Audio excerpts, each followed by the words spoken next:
guys, and welcome to today's video. So in today's video, I'm going to be continuing the What's New at the Drugstore series with an entire new line from L'Oreal. I've gotten pretty much everything that came out with that new line with the exception of the eyeliner. So we have a lot of products to talk about, and I'm really excited to see a line come out, a makeup line come out specifically formulated for mature skin with lots of nourishing ingredients, claims to not sink into fine lines, things that people, even if you don't have mature skin, could benefit from. So while these were formulated specifically with mature skin in mind, these could work for a variety of different skin types. So if this is your first What's New in the Drugstore video, the way that I do these reviews is I test out these products over the course of about a week every day, and then I come back with kind of my final thoughts rather than doing a first impression and not really giving an informed opinion. So I've been using these products every day for the last week, and I have a lot of thoughts and a lot of things to share with you. So with that, let's go ahead and get right into it. So the first product is the Age Perfect Radiant Serum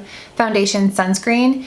This has an SPF of 50. I have mine in the shade Nude Beige. On their website, it says that it retails for $15.99, and I'm gonna say all the prices that they have on L'Oreal's website. But I did find that Target, which is the only place that I found to purchase these products, have significantly lower prices. For example, this one is $11.99, and at least as of last night, the Target Circle was offering $2 off of these products. So you could potentially get this for $9.99.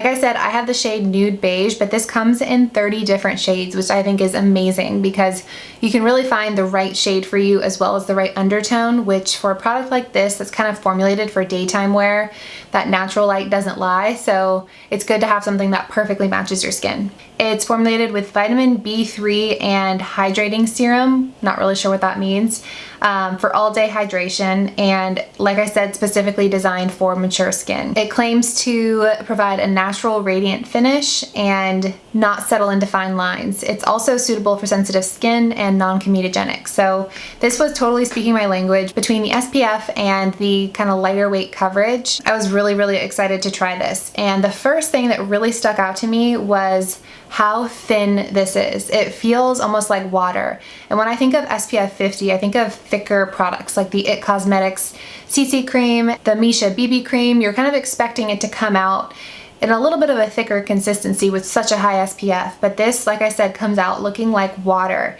It is so thin and highly pigmented. A little bit goes a very long way. The first couple times I applied it, I used this Real Techniques foundation brush, and I kind of felt like no matter how much I blended it, because it's so thin, I could almost still see little brush strokes. And then when I applied it with my e.l.f. sponge, I was way more impressed. So I'd say in terms of application, I definitely prefer the sponge application. And it really does dry down to a radiant finish. Like, it's very tacky. You need to set this with a powder, but I find that a little bit goes a long way, and I actually don't like this product the more that I use. If I put a really thick layer on, because it's so radiant and it doesn't really dry down, I feel like I'm oily before the day even begins. But if I really work it into my skin with a sponge and just use enough to give myself the level of coverage that I feel like I need, it lasts a little bit longer. If you have dry skin, you are going to love this. If you have normal skin, I think you'll really like it as well. If you have oily skin, which is what I have, definitely proceed with caution. I definitely get super shiny within 4 or 5 hours of wear, and it's to the point where if I like hug my daughter, my makeup will kind of come off on her clothes because it's just moving around so much by that point. That said, it hasn't stopped me from wanting to wear it. I love the SPF. I love the way that it looks. I just know I'm not going to get an 8-hour wear time from this foundation. It's more something that I would throw on to go to the beach or throw on to go to the park, not expecting it to take me through the entire day without getting shiny. But overall, I think this is an incredible product. All right, next up is this Age Perfect Radiant Concealer. And this one retails for $12.99. It's formulated with hydrating serum. Not sure what that means. It just says hydrating serum and glycerin. It claims to minimize the appearance of imperfections, dark circles, brighten the skin, creating a radiant complexion. It claims to not settle into fine lines, and it comes in 16 different shades. I have mine in the shade 205, which is creamy beige. You guys, this stuff is as thin as water. This might be the thinnest formula of concealer that I've ever tried, which I think is really great for more mature skin because it blends really, really easily. And it's not going to be like a thick concealer that's going to get into all the fine lines and really enhance them. A little bit's going to get into your fine lines. I don't think there's a makeup product that can prevent that completely, but it's certainly better than a lot of other concealers I've tried in that way. The only thing I'll say about this is that the finish of it is so radiant. I think it's even more radiant than the foundation, which is saying a lot because they're both very, very dewy. So after I first apply it, it does look very natural, kind of a light to medium coverage, but my skin looks super glowy, and you almost have to powder more than you usually would to set this concealer because, like I said, it is so radiant, which kind of defeats the purpose of it being so thin and not settling into fine lines if you're going to go in with a ton of powder. That said, if you have dry under eyes, I think you will love this because it is so hydrating. If you have more oily skin, oily under eyes, and you already have problems with your mascara transferring and things like that, I'd say go ahead and skip this one. All right, next up is the Age Perfect Cream Powder Foundation. This also comes in 16 shades. Retails for $15.99, though on Target's website, I believe it's $11.99. It claims to not cake and that instantly upon application, lines, pores, and dark spots appear to be blurred.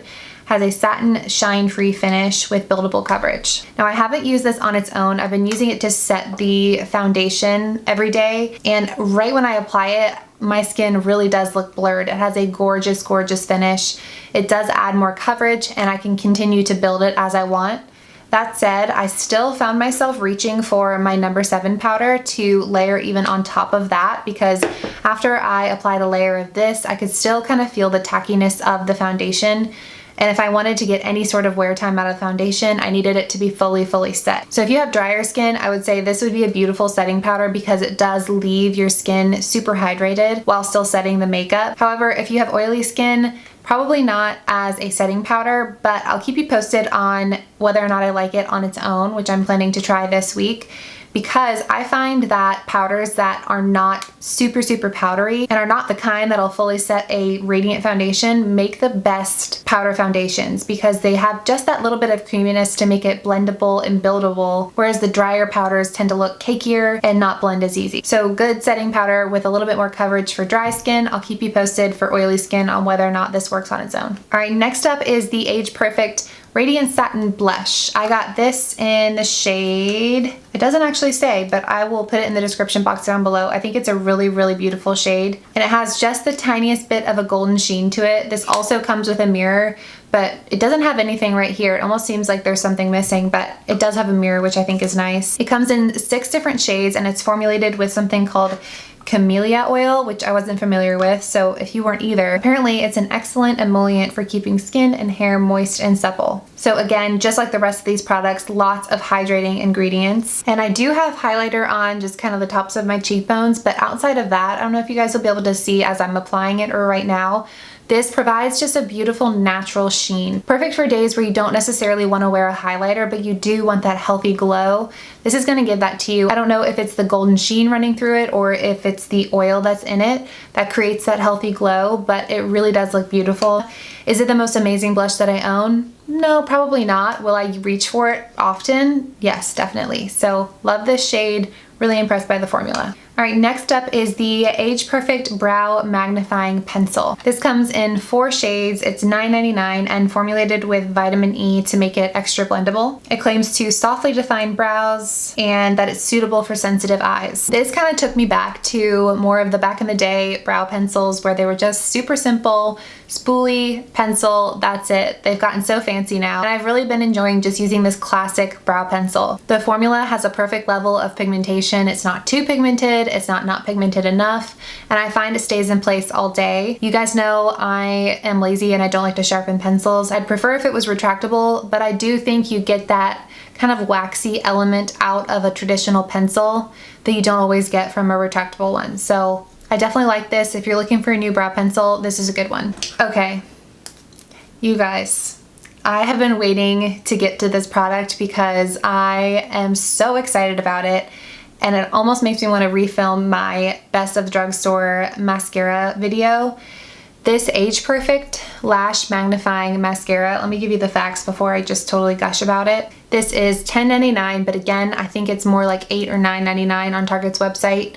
It's formulated with conditioning serum and jojoba oil for soft yet supple lashes. It claims to leave lashes looking lengthened while being suitable for sensitive eyes. Okay, you need this in your life. If you don't get anything else out of this video, I highly recommend this mascara. I have been using this every single day, and I want to continue using it every single day, even though I'm supposed to be done testing these products. The first time I used it, I was just kind of like, it's fine. It's not a great mascara, it's not a bad mascara, but because I force myself to use these every single day for a week, I can really kind of see whether or not something grows on me. And this one, whoo buddy, it grew on me. You can build this up to be so dramatic, or you can just do one layer and have a really natural looking lash. It curls, it lengthens, it volumizes. Like I said, if I hadn't already filmed my best of the drugstore mascara video, I would put this in it. I love it that much. Highly recommend. All right, last but not least, we have the lip products. They came out with this Age Perfect anti-feathering lip liner as well as a lipstick. So let's go ahead and start with the lip liner. This retails for $9.99. It comes in 8 shades and claims to be formulated to define and shape lips.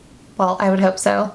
This Age Perfect lip liner enhances natural lip contour with a transfer-free anti-feathering formula, soft tip for smooth application and no tugging. I definitely agree with the claim that it glides on really smoothly. If you remember those Wet n Wild lip liners that I raved about forever ago, the retractable ones, I think it's like Petal Pout, something Pout, that were super creamy. This reminds me of those a lot. So if you like more waxy feeling lip liners, you're not gonna love this. But if you do like really creamy gel-like lip liners, I think you'll enjoy this one. I don't love the packaging. Again, I like retractable pencils, but unlike the brow pencil, this one's like a traditional pencil that I think would be easily sharpened. This has like a plasticky body, if you will, and I feel like when I go to sharpen this, it's going to be difficult, but it does glide on smoothly. I really like this color. Sorry, it just ran out of memory, so if anything changed, that's why. But like I was saying, I really like this color.